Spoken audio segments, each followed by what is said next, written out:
જુઓ,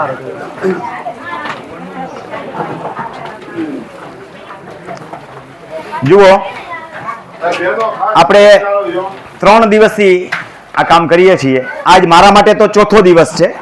તમને સૌને ખબર છે, દુખિયારા ભાઈઓને આપણે પહેલા સાંભળ્યા, લોકલ વાળાને, બારગામ વાળાને, પછી શુક્રવારે જે છે એ જે દૂરથી આવ્યા છે એ લોકોને, એમાં થોડાક અમી છટના રહી ગયા હતા, બરોબર, એ શનિવારે લેવાના હતા. પછી એમાં જે ઓવરફ્લો વાળા આવ્યા એને રવિવારે લીધા. વચ્ચે આપણે કાર્યક્રમ આખો ચાલુ રાખ્યો સતત એક ધારો. લગભગ એવરેજ કલાક ગણો તો હું ન ભૂલતો હોઉં તો આપણે 12 કલાક સુધી કામ કર્યું છે.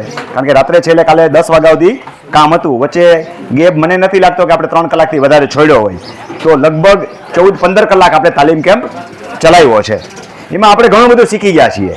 જે લોકો અત્યારે ડાયરેક્ટ આવ્યા છે એને નથી ખબર, તો એવા જરા આંગળી ઊંચી કરશે કે આજે કેટલા મહેમાનો આવ્યા છે. આજે જે મહેમાનો આવ્યા છે એમાંથી 1, 2, ડેનિશને નથી ગણવાનો, 3, 4, 5, 6, 7, 8, 9, 10 જણા જ છે. 50 જણાએ મને કીધું હતું કે અમે ભૂમિપૂજનમાં ભાગ લેવા માગીએ છીએ. પણ જ્યારે મેં એક મેસેજ નાખ્યો એટલે તમામ વિકેટ ખડી ગઈ. મેં એમાં નાખ્યું હતું કે આજે માત્ર ભૂમિપૂજનમાં ભાગ લેવા આવવાનો છે, કોઈના અંગત પ્રશ્નોના જવાબ આપવામાં આવશે નહીં. ગ્રુપમાં જોઈ લ્યો 50 જણા છે. અહીંયા સ્વાર્થથી નથી ભેગું થવાનું.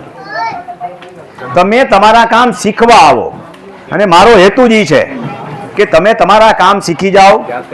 સ્વાર્થી હો તો કમસે કમ તમારા કામ કરો. થોડાક સ્વાર્થની છૂટ આપો તો તમારા હગા ભાઈના કામ કરી દો. આટલું તો કરી દેશો ને. એથી વધારે તમને જો ભાવ જાગે તો તમારા પરિવારના કામ કરો. એટલે તમારા કાકાનો દીકરો હોય, મામાનો દીકરો હોય, માસીનો દીકરો, એથી વધારે ભાવ જાગે તો હું કોટડિયા છું, ખાલી કોટડિયાના કામ કરો. સાહેબ જે છે એ એમના કામ કરે. એથી વધારે ભાવ જાગે તો તમારી જ્ઞાતિનું કામ કરો. વધારે ભાવ જાગે તો તમારા ગામનું કામ કરો. ને જો નિસ્વાર્થ થઈ જાઓ તો આખા ગામ અને જેને જેને ઈચ્છા પડે એનું કામ કરો. એવા સ્વાર્થી ન થાવ કે મારું કામ પતી ગયું, અપના કામ બનતા ભાડ में જાય જનતા. મેજોરિટી તો મને આવા જ મળ્યા છે. સૌ પ્રથમ મારી શરૂઆત કરું કે 2 વર્ષ પહેલા મેં ગામે ગામ 5 વર્ષથી રખડતો હતો. અહીંયા બેઠા છે એમાંથી ઘણાને ખબર છે કે ખોડલધામમાં એટલો નીકળો છું 10 વર્ષ સુધી. સંસ્થાઓમાં જ્યાં જ્યાં જોયું ને દિલથી મેં સેવા કરી છે. આ કેટલાક સંસ્થાવાળા બેઠા છે. કેટલા વર્ષ મેં બેડીપારા સેવામાં સંસ્થા, તમારા સેવામાં સંસ્થા કરી હશે? 10 વર્ષ. 10 વર્ષ અહીંયા સેવા કરીને અલવદ નંબરની સેવા કરી છે. જે કોઈ દી એવું નવું નવું લાવવું એ મારો સ્વભાવ રહ્યો છે. 22 વર્ષ સુધી બેડીપારા સમાજમાં સેવા કરી, ન્યાય એવી રીતે કરી છે. તમામ સમાજ છોડીને એક જ વસ્તુ પકડી કે ખેડૂતની સેવા કરવી છે. તમામ સમાજની સ્વેચ્છાએ નીકળી ગયો છું. સારા હોદ્દા ઉપરથી નીકળી અને માત્ર આ એક જ સેવા પકડી. હવે મારા કુટુંબની, મારે ઘરની સેવા નથી થતી. એટલા કામ અહીંયા દોડું છું. એટલે મને પહેલા વિચાર આવ્યો કે આખા ગુજરાતમાં હું કેમ પહોંચીશ. એટલે મેં સેવા ભાવ નામનું એક ગ્રુપ બનાવ્યું. મને એમાં 14-15 જણા મળ્યા. એમાંથી એક ટઈકો નહીં, એકય નો ટઈકો. છેલ્લે નક્કી કર્યું કે એકલો જાને રે, મારે એકલા જ કામ કરવું છે. આખા ગુજરાતના પ્રવાસ કરું, અહીંયા માર્ગદર્શન આપું વોટ્સએપની અંદર, યુટ્યુબની અંદર. એ પાછા યુટ્યુબમાંથી એટલા માટે મૂકું કે અન્ય વ્યક્તિઓને ઘરે બેઠા એ માર્ગદર્શન મળી જાય. અને તાલીમ કેમ્પ ચાલુ કર્યા જેથી કરીને માણસો ખુદની તાલીમ લઈ જાય. અહીંયા એવા હેતુથી ન આવો કે માત્ર મારો પ્રશ્ન જેનો જવાબ આપી દીધો. પ્રશ્નો જ ઊભા ન થાય ને એટલા માટે આપણે તાલીમ કેમ્પ ચલાવીએ છીએ. હવે આવા પ્રશ્નો સરકારે શું શું વ્યવસ્થા કરી છે એ આપણને ખબર જ નથી. તો સૌ પ્રથમ આખી વાત છે ને મોતીના માળાની જેમ મળીને કરું છું કે તમે આવા પ્રશ્નોની રજૂઆત અધિકારી લેવલે ક્યાં જઈ શકો. પૈસા જોતા હોય લક્ષ્મીજીની પૂજા કરાય, બુદ્ધિ જોતી હોય, જ્ઞાન જોતું હોય તો સરસ્વતી દેવીની પૂજા કરાય. એ તો આપણને ખબર હોવી જોઈએ.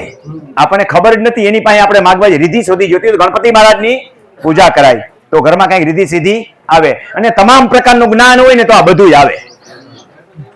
સરસ્વતી હોય, લક્ષ્મીજીને બોલાવવા ન જ આવી પડે, એ રૂમે ઝૂમે આવે. અને ઈ ટકે રૂમે ઝૂમે આવે. તો કુબેરની પ્રાર્થના કરીને લઈ આવીએ ને એ પૈસો ટકે નહીં. સમજો, ક્યાંક આપણે ક્યાંક કુબેર કે કોઈ વસ્તુની ટીકા નથી કરતા. કહેવાનો મતલબ એ છે કે પૈસો તમારો પ્રામાણિકતાનો, ઈમાનદારીનો, નીતિમત્તાનો આવવો જોઈએ. નીતિમત્તાથી કોઈનો સાહ જે છે એ છોડવો નથી આપણે, તો દુઃખિત થાય એમાં. તો હવે જેવા પ્રશ્નો હોય ક્યાં રજૂઆત થાય. દાખલા તરીકે નોંધ અને માલિકી એક રિલેટેડ પ્રશ્ન હોય, એની છેલ્લી હાઈકોર્ટ કહી શકાય, છેલ્લી અપીલ. નોંધ રિલેટેડ, માલિકી એક રિલેટેડ, એસએસઆરડી છે. સમજાવો, એના જીઆરટી વાળા એસએસઆરડી માં કરી જાય છે. કાલ મેં એવા 2 કેસ જોયેલા. જીઆરટી માં ક્યારે જવાય? તો તમારા કોઈ પણ ઇસ્યુઝ જે છે એ, માનો કે કૃષિ પંચના છે, કે ગણતને લગતા કેસ છે તો એ જીઆરટી માં જશે. ઘણા સેટલમેન્ટ કમિશનરમાં ગઈ જાય. સેટલમેન્ટ કમિશનરના કેસ જે છે ક્ષેત્રફળ રિલેટેડ હોય. આવ સરળ ભાષામાં હું બધાને સમજાવું છું કે જો તમારું ક્ષેત્રફળ રિલેટેડ કાંઈ હોય તો ડીએલઆર માંથી શરૂ થાય. ડીઆઈએલઆર